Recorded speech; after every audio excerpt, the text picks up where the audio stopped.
There's something about lost media that's so incredibly unsettling. The idea of a piece of recorded history being effectively lost to time, cementing even the most mundane footage, TV shows, and even video games into the realm of mystery. It seems that each and every day, new relics of decades past are being remembered, spreading like wildfire to all the others who also vaguely remember it too.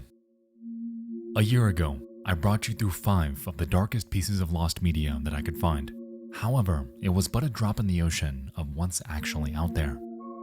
There are hundreds, thousands of disturbing pieces of forgotten media, all with their own stories, their own significance, and their own intricate details that cement them as some of the darkest in existence. Tonight, you and I are diving back in. This is the darkest lost.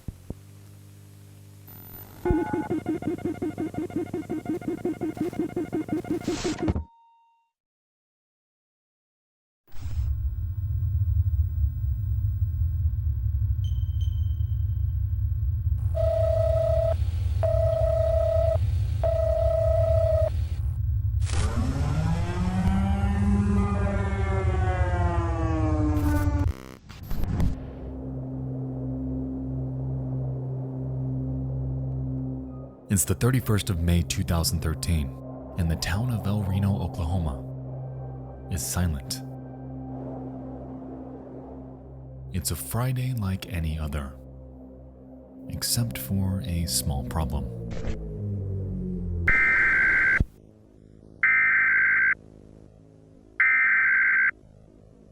National Weather Service in Norman has issued a tornado warning for southwestern Oklahoma County and central Oklahoma, southeastern Canadian County and central Oklahoma until 7 p.m. Central Daylight Time.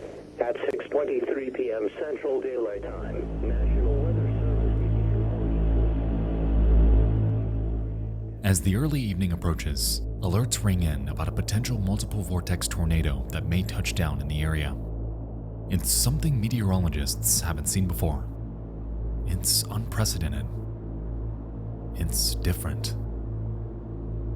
At 6:03 p.m., an EF3 monster touches down around 8 miles southeast of El Reno, Oklahoma.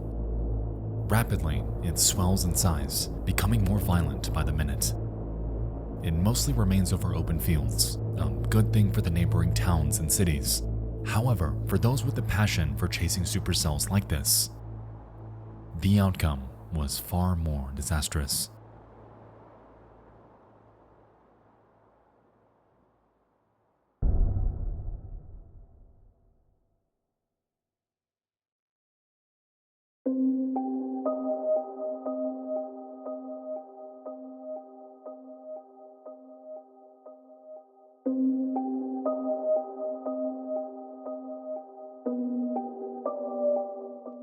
In the mid-2000s, a team of storm chasers going by the alias Twist X was formed under the Discovery Channel, headed by a man named Tim Samaras.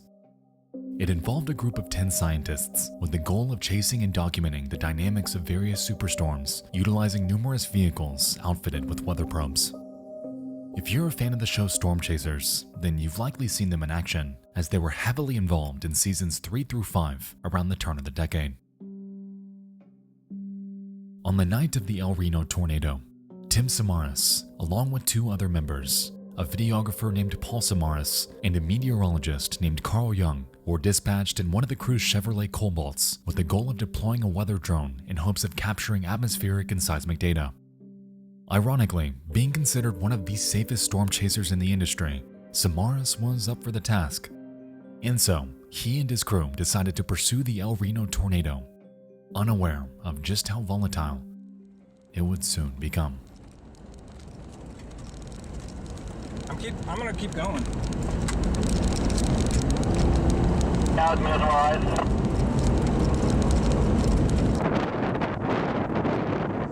Multiple vortex.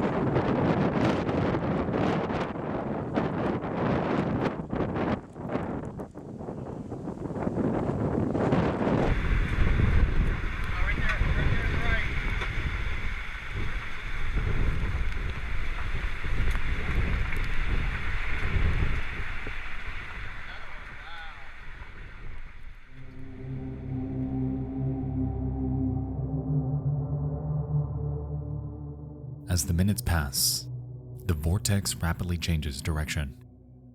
It ramps up speed, and it grows to a size never before seen. At its widest, it attains a diameter of 2.6 miles, cementing it as the single largest tornado by surface area ever recorded. Regardless, the TwistX team approaches it with their plan of deploying that weather drone before getting out of there as fast as possible. They begin their drive towards a highway in hopes of heading south towards its direction. However, to their surprise, the tornado rapidly and unexpectedly turns straight towards them.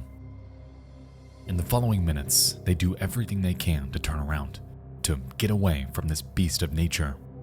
However, before they know it, the storm overtakes them, leaving the three men helpless inside.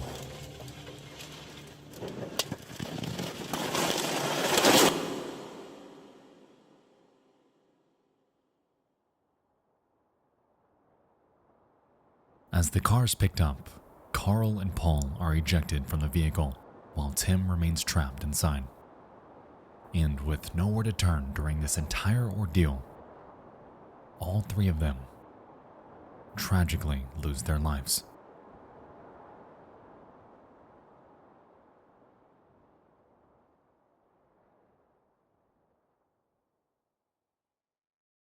RFD has wrapped 360 degrees around it. While others ran away, Amazing sight. Tim Samaras ran towards. It's just totally unbelievable what's happened because it should never have happened to Tim. Longtime friend. 2 days later, and half a mile away, the bodies of Paul and Carl are found, and not far from them, their vehicle with Tim still inside.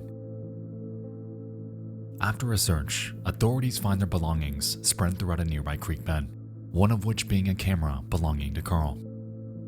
Remarkably, it was still in working condition, and recorded onto it were the final moments of everyone in that vehicle. To this day, only a very select handful of people have been given access to this video, one of which being the crew's close friend named Gabe Garfield. Since the incident, he's gone on record to state that while viewing it, he could hear Carl describe how, quote, eerily calm the air became around them in the moments prior to their death. Immediately after, Tim Samaras retorts, "Actually, I think we're in a bad spot." Before his final words, "We're going to die," echo over and over through their radio. As far as it's known, this footage has never been released publicly, nor are there any plans to. Interestingly though, on YouTube, we're able to find a second-hand view of the TwistX team in the moments before the incident. Though, as they continue down their path, they're unknowingly heading right into this 3-mile monster. 81's coming up on the right.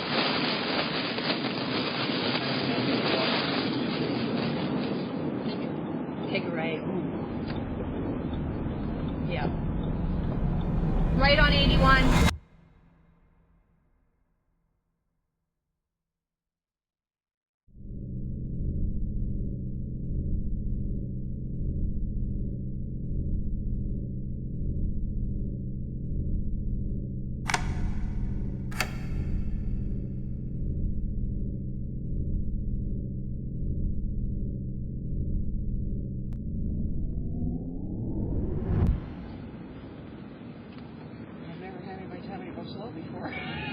Totally missed the shot. What did you say? Tell him if he wants to come out and take the lead. Do you want to take the lead?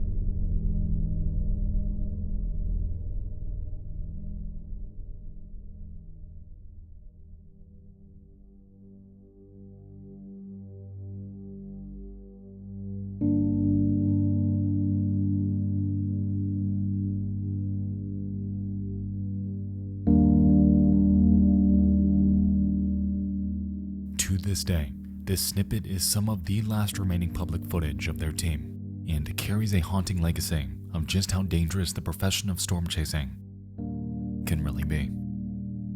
The demise of the Twistex team was caused by a phenomenon entirely unexpected. What began as just another day chasing just another storm had devolved into one of the most nightmarish scenarios one could ever find themselves in. And whether or not this footage ever sees the light of day, it's irrefutably tragic that multiple families were broken apart that night by this unstoppable behemoth of nature.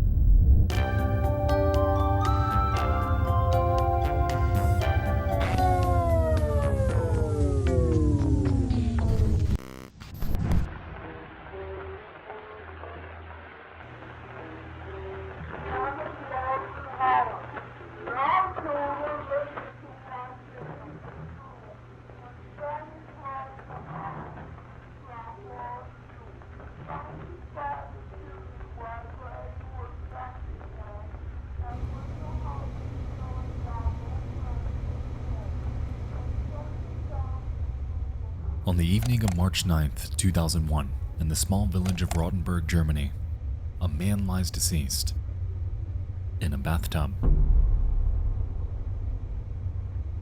He's been here for 3 hours and is lying in a pool of his own blood. His reproductive organs are gone. His throat is wide open. And needless to say, this scene is absolutely revolting.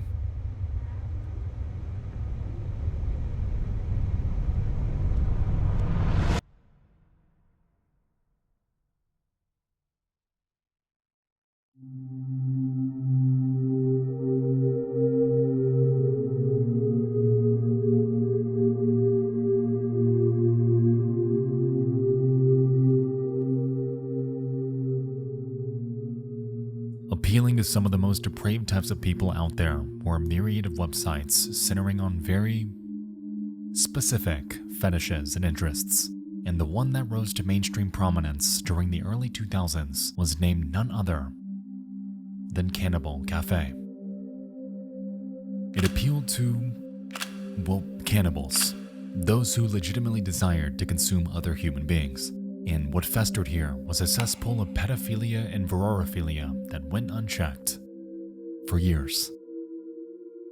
Of course, the website staunchly claims that everything posted here is all fantasy.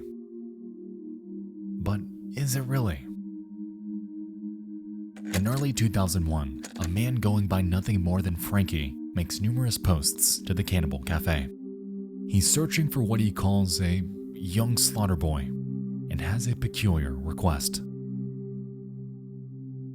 I'm searching for a young boy between 18 and 25 years old.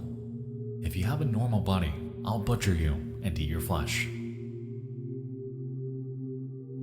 It was a disturbingly simple, to-the-point inquiry, and this post sat here, floating in the vast ocean that is the internet, for days.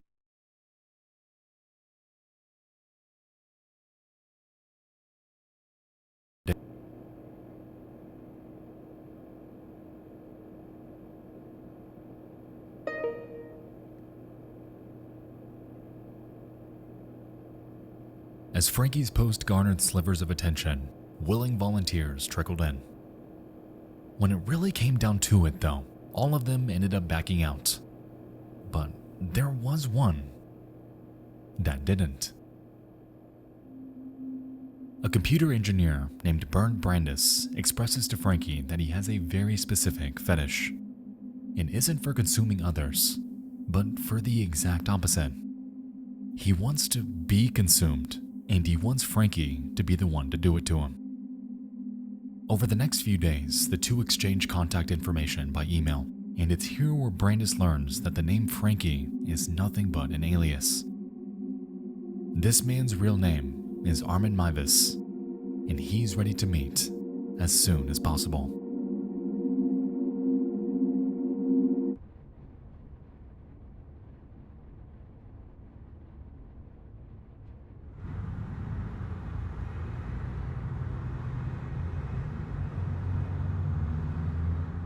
It's the night of March 9th, and Brandis is on his way to Armin's home. It's unclear what exactly is on his mind, and if he even knows what's coming.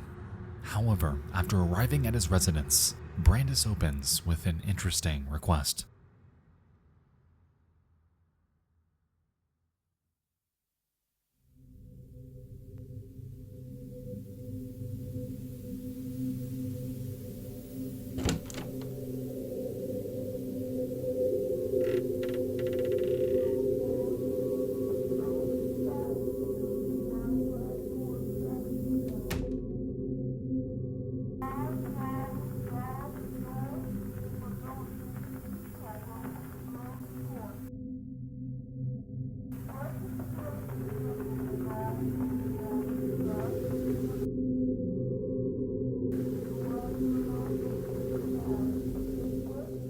He wants to have his reproductive appendage bit off and eaten, and so, complying, Mivus gives his wish a try, however is unsuccessful due to its chewiness.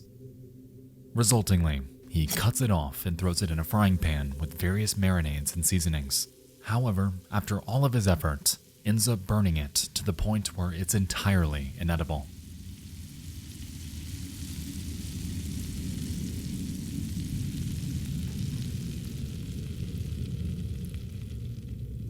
Growing weak and losing blood, Mivus escorts him to his bathroom, and over the next few minutes, places him inside the tub, feeds him a cocktail of painkillers and alcohol, slits his throat, and kisses him on the forehead as the life of Burn Brandis fades before his eyes. 3 hours Brandis sits here as Mivus reads a Star Trek novel to pass the time. And bafflingly, during this entire fiasco, not a single thing was done without anyone's consent.